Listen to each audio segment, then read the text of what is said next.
I had a whole script planned for this vlog. I wrote it all out. It was really great. It was going to be funny. I was going to act out all the scenes because I haven't done one of those in a while.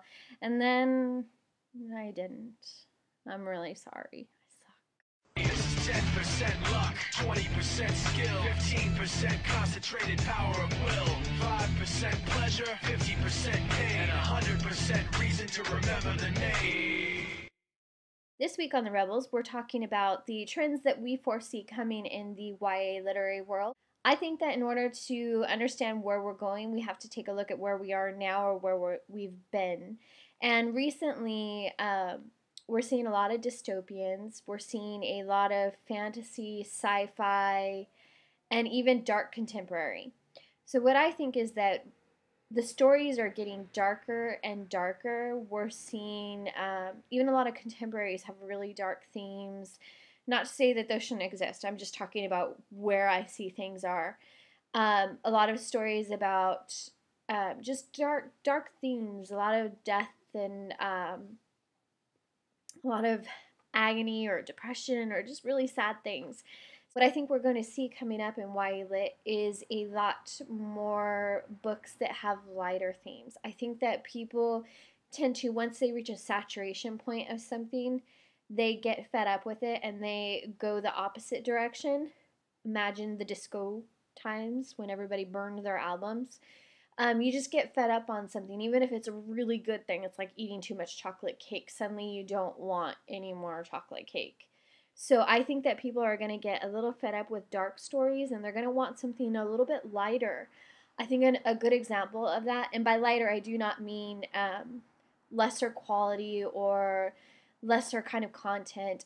What I mean by a little bit lighter are books like Stephanie Perkins' Anna and the French Kiss.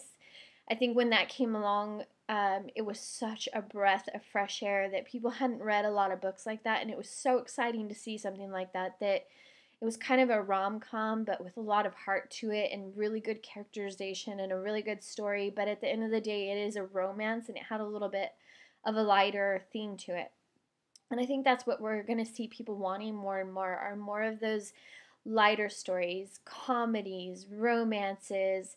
I had dinner with some friends tonight, and one person put it a good way that people are going to want to see horrors and thrillers, but they might want to see horror and thriller stories that have a really fun voice or a lighter tone to them. And I think that's the direction we're going. We are going to start seeing voices that have a little bit of a lighter tone to them, not everything so oppressive and dark, and every world that we are in is an oppressive world, and the hero or the heroine is trying to fight out from under this oppression. I think we're going to see some things that are a little bit lighter. And I do think contemporaries are doing really well right now, and I think we're going to continue to see that. I think people, especially teens, are going to want to see more stories about people like them. Not so much to the end of the spectrum where everything is edgy and horrible and the teen can't possibly survive it, and not things that are bubblegum kind of pop. I think what they're going to want is something in the middle that is a real story that they can relate to, that is funny at times and sad at times and a little bit of both at the same time. I think that is something that people are going to want to see more of. They're going to get fed up with the dark stories and want something light. The world is a rough place. Sometimes you just want to read something that is a little bit of fun. So, yeah, that's my take on it. I'm going to try and do a scripted blog soon. I feel like I haven't done one of those in a while, and I really like doing them. They just take a lot of prep because I have to write out the script and act out all the parts and then splice the video together, and it takes a lot of planning and costume changes and stuff, and I like to sleep and have a life and have like 3 weeks worth of email that is all piling up that I haven't answered, and I need to do that. And as you'll notice, it's like 11:43 right now as I'm filming this, and I need to get it posted.